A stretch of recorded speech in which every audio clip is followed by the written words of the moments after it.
Party के प्रति हमारी पूरी निष्ठा है और राष्ट्रीय जनता दल के मजबूत और दृढ़ कार्यकर्ता के तौर पर कार्य हमेशा नेतृत्व के निर्णय के साथ चलेगा और राष्ट्रीय जनता दल जो है नए सवेरा और नए उजाले की ओर बढ़ेगा। गिराहें ले ही आएंगी मंजिल तक, हौसला रख, ऐसा कब हुआ है कि अंधेरे ने सवेरा न होने दिया। नमस्कार, मैं हूं विक्रमादित्य और आप देख रहे हैं बिहार लाइव 7। बिहार में चुनावी सरगर्मी तेज हो गई है। हर पार्टी चुनाव की तैयारी में लग गया है। ऐसे में राजद के सुप्रीमो लालू प्रसाद यादव जेल में हैं और वो चुनाव से दूर हैं, लेकिन राजद पार्टी अपनी दावेदारी सबसे मजबूती से रख रहा है। इसका उदाहरण तब मिला जब सर्वे रिपोर्ट में पता चला कि विधानसभा चुनाव की तैयारी में राजद बूथ लेवल पर सबसे ज़्यादा कार्यकर्ता बनाया है। आज हमारे साथ चुनावी चर्चा में बात करने के लिए मौजूद हैं राजद के प्रवक्ता सह जहानाबाद के जीप अध्यक्ष आभा रानी। आभा रानी एक ऐसी शख्सियत हैं जो महिला सशक्तिकरण की प्रतीक हैं और जहानाबाद में जब से जीप अध्यक्ष बनी हैं तब से यह महिला सशक्तिकरण को या फिर यूँ कहें कि महिलाओं को चढ़ बढ़कर हिस्सेदारी दिला रही हैं। सबसे बड़ी बात यह है कि 4 साल के कार्यकाल में जीप अध्यक्ष रहते हुए इनके ऊपर अब तक एक भी दाग नहीं लगा है। ऐसे में हम बात करेंगे जीप अध्यक्षा आभा रानी जी से। स्वागत है आपका आभा रानी जी। बहुत धन्यवाद। जिस तरीके से बिहार में चुनावी सरगर्मी तेज हो गई है, लालू प्रसाद नहीं है, कैसे महसूस कर रहे हैं, क्या समझ रहे हैं? देखिए, निश्चित तौर पर राष्ट्रीय जनता दल के नींव, राष्ट्रीय जनता दल के आधारशिला, राष्ट्रीय जनता दल के लिए अपना संपूर्ण जीवन लगाने वाले आदरणीय श्री लालू प्रसाद यादव जी हम लोगों के बीच अभी फिज़िकली मौजूद नहीं हैं। उनकी कमी तमाम कार्यकर्ताओं को खलती है। उनके आने का इंतज़ार हम सबों को है। उनके दिशा निर्देशन में उनके साथ मिल करके कार्य करने की इच्छा, उत्साह सबके बीच, सबके मन में है। और ये दुख ज़रूर है कि वो हमारे बीच नहीं है, फिज़िकली आज मौजूद नहीं है इस चुनाव के समय के दरमियान भी। लेकिन निश्चित तौर पर जो वो विचारधारा है, जो लालूवाद है, उसकी जड़ों ने हमारी अंतरात्मा को इतने अंत तक झकझोरा है। और हमारा यूँ कहे कि हमारी जो परवरिश है, हमारा जो जीवन है, आम गरीब, आम समाज की जो हाशिए पर हैं, उनके लिए वो भगवान सदृश हैं। वो हमारे जीवन का अंग हैं। हमारे जीवन के हर क्षेत्र को उन्होंने रोशन किया है, रास्ता दिखाया है, कई पीढ़ियों को उन्होंने आगे बढ़ाया है। निश्चित तौर पर वो नहीं है, इसका दुख तमाम मलाल तमाम कार्यकर्ताओं के बीच में है। लेकिन कहीं न कहीं तेजस्वी जी के नेतृत्व में दुगने उत्साह से तमाम हम वंचित वर्ग जो है, राष्ट्रीय जनता दल के कार्यकर्ता इकट्ठे होकर के और हम लोग आगे बढ़ रहे हैं बड़ी मजबूती से, दृढ़ता से। कुछ लालू यादव को लेकर आभा रानी कई सामाजिक मंच से दोहा करती नज़र आती हैं, कविता बोलते नज़र आते हैं। एक कविता मेरे साथ भी हो जाए। देखिए, जो पंक्तियाँ श्रद्धेय लालू जी के लिए हैं वो मेरी अंतरात्मा से निकलती हैं। ये मेरी स्वयं रचित मेरी पंक्तियाँ हैं। ये कोई कविता या दोहा मैं नहीं मानती लेकिन निश्चित तौर पर मेरी भावनाएं हैं जो मैंने पंक्तिबद्ध किया है और कई मंच के माध्यम से कहा है। कार्यकर्ताओं में ये ऊर्जा प्रेरित करता है और लोग इसकी सच्चाई को मानते हैं। मैं मानती हूँ। पंक्तियाँ हैं इस तरीके से। जब राह नहीं थी तुम आए, जब राह नहीं थी तुम आए, सम्मान नहीं था तुम आए। जब राह नहीं थी तुम आए, सम्मान नहीं था तुम आए। फिर आज समस्या भारी है, वंचितों की फिर हकमारी है। फिर आज समस्या भारी है, वंचितों की फिर हकमारी है। सत्ता में फिर साजिश आई, फिर आज दिया बनना होगा, फिर आज स्वयं जलना होगा। सत्ता में भागीदारी का पथ आज स्वयं तय करना होगा। ठीक उसी तरीके से जिस तरीके से सत्ता के दरवाजे को आम लोगों के लिए आदरणीय लालू प्रसाद यादव जी ने, जो एक परिकल्पना से बाहर की चीज़ थी कि आम लोग, तमाम वंचित समाज के लोग जो हैं, सत्ता में आना, उनकी सत्ता में हिस्सेदारी होना, नीति निर्णय में उनकी भागीदारी होना, अपने आप में संपूर्ण समाज को परिवर्तित करने का जो इतिहास उन्होंने रचा है। और इस बात को मैंने अपनी पंक्तियों के माध्यम से मैं बराबर कहती हूँ और निश्चित तौर पर ऊर्जान्वित होती हूँ कि वो जो लालूवाद की जो रोशनी है, जो उस लालटेन की रोशनी है उसने कई उन झुग्गी झोपड़ियों में जहाँ रोशनी के प्रवेश की आशा भी नहीं थी उसको रोशन किया है, उसको उजाले से भरा है। और उसी लालूवाद की रोशनी को लेकर आगे बढ़ने के लिए तमाम हम राष्ट्रीय जनता दल के कार्यकर्ता और मैं स्वयं संकल्पित हूँ और दृढ़ संकल्पित हूँ। जहानाबाद में एक कयास है, चर्चा है कि आभा रानी इस बार चुनाव में आ रही हैं, विधानसभा चुनाव लड़ने आ रही हैं, क्या कहना चाहेंगे? देखिए, कार्यकर्ता के तौर पर हर किसी में उत्साह होती है, हर किसी में इच्छा होती है कि वो जन सेवा का मौका उन्हें मिले। और हमारी भी इच्छा है, अपने घर से हमारी भी इच्छा है। मैंने प्रॉपर जो प्लेटफॉर्म है वहाँ अपनी बात को रखी है, नेतृत्व के सामने रखी है। नेतृत्व में हमारा पूरा विश्वास है। आदरणीय तेजस्वी जी के धीर गंभीर नेतृत्व, जो पक्ष ही नहीं विपक्ष के लोग भी जिसका लोहा मानते हैं, उसमें पूरी मेरी आस्था है। और निश्चित तौर पर जो भी निर्णय होगा उस निर्णय के साथ हम रहेंगे और कार्यकर्ता के तौर पर मजबूती से कार्य करेंगे। तमाम पक्ष विपक्ष और तमाम बिहार ने देखा कि किस तरीके से हर एक जन सरोकार के मुद्दे में आदरणीय तेजस्वी जी पूरी गंभीरता से, ठीक उसी परंपरा से जो लालूवाद की परंपरा है, ठीक उसी संस्कार से उन्होंने जन सेवा की भावना को अपना जीवन मान लिया है। और जिस गंभीरता से तमाम मुद्दों को उठाते हुए वो आगे बढ़ रहे हैं, लोगों की समस्याओं की एकमात्र आवाज़ बने हैं और एक सबल मैं कहूँ विपक्ष का उन्होंने जो रोल किया है उसको लेकर हम आशान्वित हैं और निश्चित तौर पर बेहतर बिहार के निर्माण में हम आगे बढ़ेंगे। तेजस्वी जी की जो गंभीरता है, जो उनकी आवश्यकता है, वो आम जन को बहुत तीव्रता से महसूस हो रही है। जो समस्याएं आज बुनियादी आ रही हैं, तब एक सशक्त दल की, एक आम लोगों के हितैषी और शुभचिंतक की और उस लालूवाद की रोशनी की आवश्यकता महसूस हो रही है। और उसमें एकमात्र वंचितों की आवाज़ आज आदरणीय तेजस्वी प्रसाद यादव जी हैं। मैंने इस बात को मैं ज़रूर पंक्तियों के माध्यम से कहूँगी, क्योंकि राष्ट्रीय जनता दल के प्रति आस्था है और वो आस्था, अंतरात्मा और वो भावनाएँ जो हैं मेरी, वो निकल कर आती हैं। वंचित अधिकार है मांग रहा, दे कौन सम्मान पहचान रहा। वंचित अधिकार है मांग रहा, दे कौन सम्मान पहचान रहा।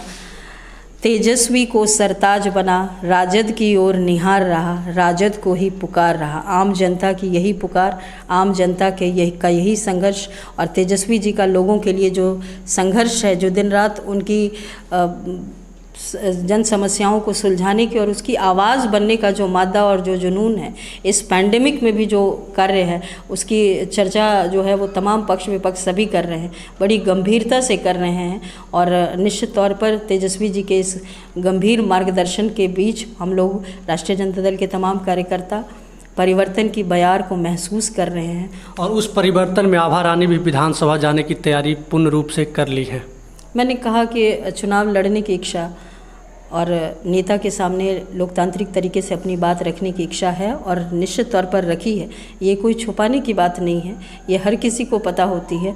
मैंने कहा कि हमारी जो मंशा है, जनसेवा की भावना से आगे बढ़ने की, जेप अध्यक्ष के रूप में आपने देखा है, मेरी जो मंशा है वो आम लोगों की समस्याओं को सुलझाने की है। सकारात्मकता के साथ हर किसी को सम्मान और प्रतिष्ठा के साथ लेकर चलने की बात है और हर किसी के से जुड़ाव और लगाव की जो एक भावना जुड़ी है और उसी भावना और उसी श्रद्धा और लोगों की आवाज़ के तहत मैंने अपनी बात निश्चित तौर पर अपने घर से अपनी बात रखी है नेता के सामने। और जो भी निर्णय होगा, नेतृत्व की ओर से जो भी निर्णय होगा, उस निर्णय को गंभीरता से हम लोग लेकर के आगे बढ़ेंगे। और पूरी मेरी आस्था है नेतृत्व में और नेतृत्व की गंभीरता में और उनके तमाम निर्णयों में मेरी पूरी आस्था है।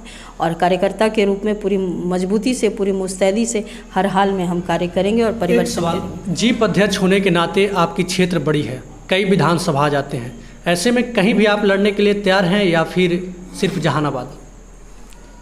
मैंने पूर्व भी कहा और जहानाबाद, क्योंकि जहानाबाद से सिटिंग विधायक हैं आरजेडी के, जहानाबाद के तमाम लोग जिनकी वजह से मैं जो भी हूँ, जिनकी वजह से आज मैं जेप अध्यक्ष हूँ, जिनके स्नेह आशीर्वाद से हूँ और जिनका इतना श्रद्धा और सम्मान मुझे मिलता है, तो निश्चित तौर पर उनका लगाव, उनकी भावनाएं ही मुझे प्रेरित करती हैं, उनकी बात मुझे प्रेरित करती है। और उसी प्रेरणा के तहत निश्चित तौर पर मैंने अपने घर में ही, जहानाबाद विधानसभा की मैं बात कहूँगी, मैंने नेतृत्व के सामने अपनी बात रखी है और मैंने कहा कि नेतृत्व की गंभीरता में और नेतृत्व के निर्णय में पूरी आस्था है, पूरा भरोसा है और एक सशक्त कार्यकर्ता और सच्चे सिपाही के रूप में अपने कार्यों का निर्वहन मैं करूँगी।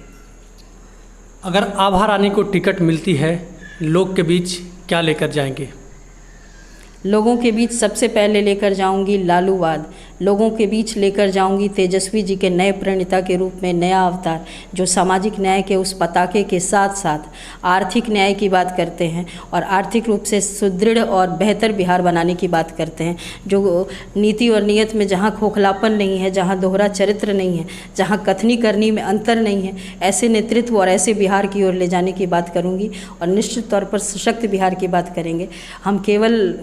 हम राष्ट्रीय जनता दल की ये परिकल्पना रही है और ये तमाम लोग जानते हैं कि कथनी और करनी, नियत और नीति में जो है हमारी एकरूपता होती है और उस रूप में बेहतर नेतृत्व, सशक्त नेतृत्व, गंभीर नेतृत्व के रूप में आगे लेकर हम लोग चलने का काम करेंगे तेजस्वी जी के नेतृत्व में।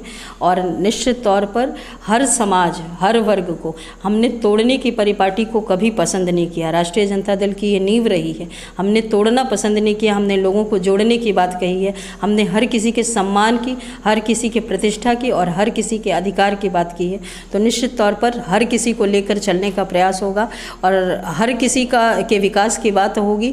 और बुनियादी जो समस्याएं हैं, बिहार जिस तरीके का प्रदेश है, इंफ्रास्ट्रक्चर की जो समस्याएं हैं, उद्योगों की जो समस्याएं हैं, उन तमाम समस्याओं को देखते हुए निश्चित तौर पर सकारात्मक कदम उठाकर एक बेहतर बिहार के निर्माण की ओर हम लोग बढ़ेंगे। एनडीए बैनर लगा चुकी है, एक तरफ सुशासन, एक तरफ जंगल राज।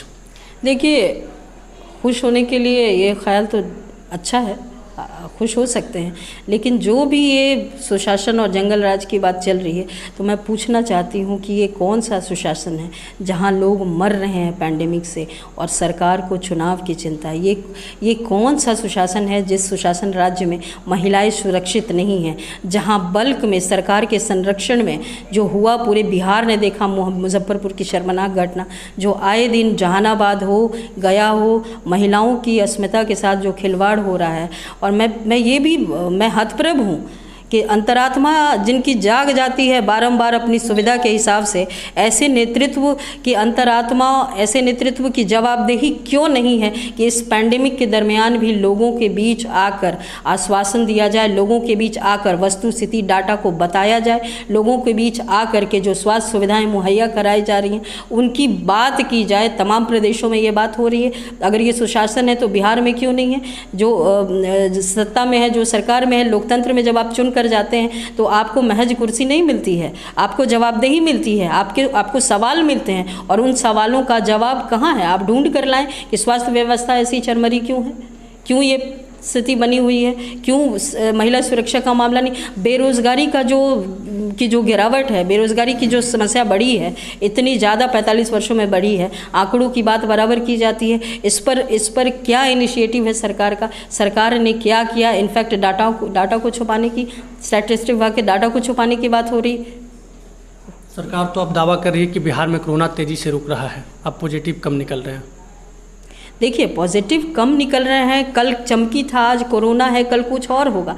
बात ये नहीं है कि लोग कोरोना से संक्रमित हो रही हैं, बात ये नहीं है कि कुछ लोग कोरोना से उनकी मृत्यु हो रही है। बात ये है कि सरकार की जवाबदेही और जिम्मेदारी कहाँ है। बात ये है कि बुनियादी समस्याओं में स्वास्थ्य की सुविधा, आम आदमी को स्वस्थ रहने का और जीने का अधिकार है साहब, वो महज वोट बैंक नहीं है। उनकी स्वास्थ्य सुविधाएं कहाँ हैं? कौन सा सुशासन है? 15 साल बनाम 15 साल की बात करते हैं तो बिल्कुल जो गला फाड़ फाड़ के लोग, सत्ता के लोग जो कहते हैं, उनसे पूछिए कि स्वास्थ्य सुविधाएं कहाँ थी। वो तमाम वीडियो जो तैर रहे थे, वो तमाम बातें जो आम लोगों की पीड़ा दिख रही थी, वो किसी राजनीतिक दल का नहीं था। बात यह है कि कल चमकी था, आज कोरोना है, कल कुछ और होगा, लेकिन उनसे लड़ने की सरकार की तैयारी क्या है? स्वास्थ्य सुविधाएं बुनियादी कहाँ हैं?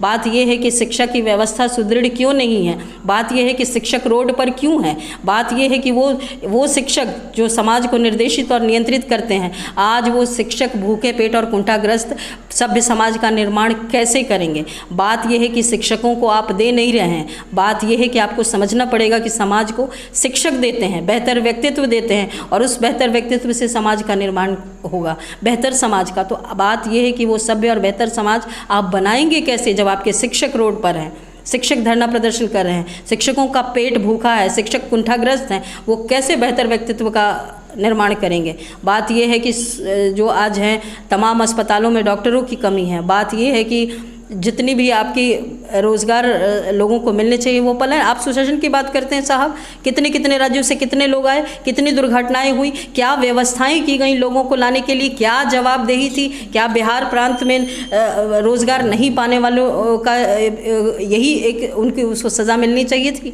कि जब कोरोना की वजह से उनको वापस आने की बात होती है, उनको सुविधाएं मुहैया कराने की बात होती है, तो आप अपनी जवाबदेही से मुकर जाएं। तेजस्वी यादव के नेतृत्व पर आप क्या कहना चाहेंगे?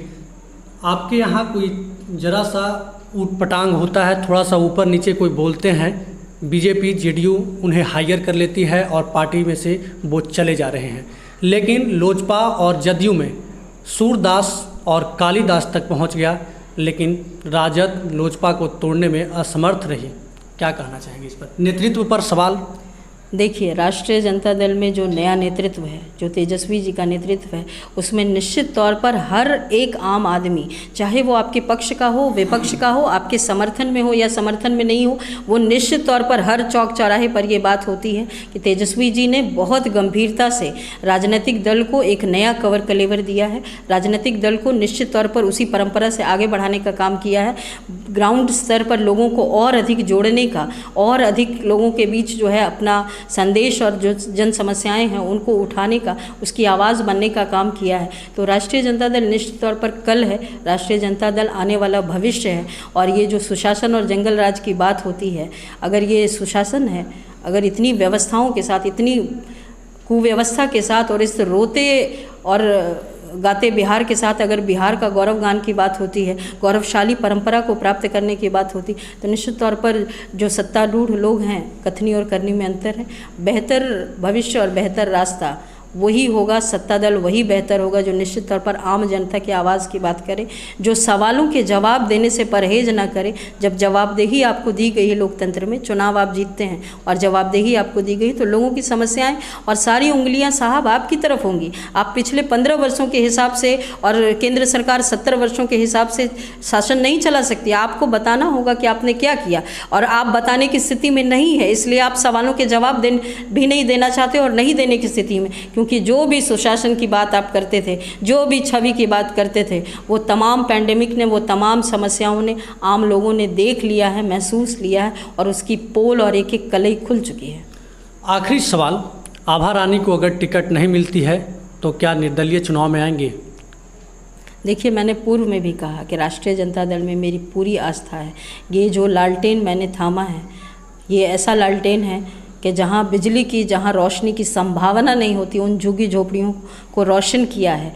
जब आप जमाना लेकिन लद गया लालटेन का, अब सब लाइट में आ गए हैं। देखिए, लालटेन का ज़माना लदने की बात नहीं है। लालटेन भी जो है वो नए कलेवर के साथ है, लालटेन भी अब LED के साथ है, और उस लालटेन का जो प्रकाश है वो निश्चित तौर पर, जब आप बात करते हैं सर्वे की, जब आप बात करते हैं ग्राउंड लेवल की, तो लोग महसूस कर रहे हैं कि उस लालटेन ने ही बुनियादी समस्याओं को, जैसे वो लालटेन एक बुनियादी चिन्ह है, वैसे ही लालटेन ने बुनियादी सवालों को हमेशा उठाया है। आम आदमी जो आज इतना त्रस्त है, इतना विमुख है सरकार की नीति से, वो तब नहीं था। निश्चित तौर पर उसकी बात होती है। हमने हमेशा कहा, तेजस्वी जी ने हमेशा ये कहा है, सामाजिक न्याय का झंडा बुलंद रहेगा। उसके साथ साथ आर्थिक में आएंगी कि नहीं आएंगी? पार्टी के प्रति हमारी पूरी निष्ठा है, और राष्ट्रीय जनता दल के मजबूत और दृढ़ कार्यकर्ता के तौर पर कार्य हमेशा नेतृत्व के निर्णय के साथ चलेगा, और राष्ट्रीय जनता दल जो है नए सवेरा और नए उजाले की ओर बढ़ेगा। गिराहें ले ही आएंगी मंजिल तक, हौसला रख, ऐसा कब हुआ है कि अंधेरे ने सवेरा ना होने दिया। यही उम्मीद था मैम, क्योंकि आभा रानी एक शिक्षित हैं, इनसे यही उम्मीद भी रहता है, इतने सुलझे हुए हैं नहीं कि जवाब सही से दे दें। मेरा सवाल था कि निर्दलीय आएंगी या नहीं आएंगी, उस पर इन्होंने एक चुटकी लिया और एक दोहा भी कह दिए। चलिए, बहुत बहुत धन्यवाद आपका आभा रानी जी। बहुत धन्यवाद, आभार। और आपके इस चैनल के माध्यम से मुहर्रम का पर्व आने वाला है, और तमाम जहानाबाद के लोगों से, तमाम भाइयों से, बंधुओं से अपील करती हूँ कि पूरी शांति सौहार्द के साथ और इस कोरोना पैंडेमिक में आप सोशल डिस्टेंसिंग का पालन करते हुए, मास्क लगाकर मुहर्रम के पर्व को आप मनाएं।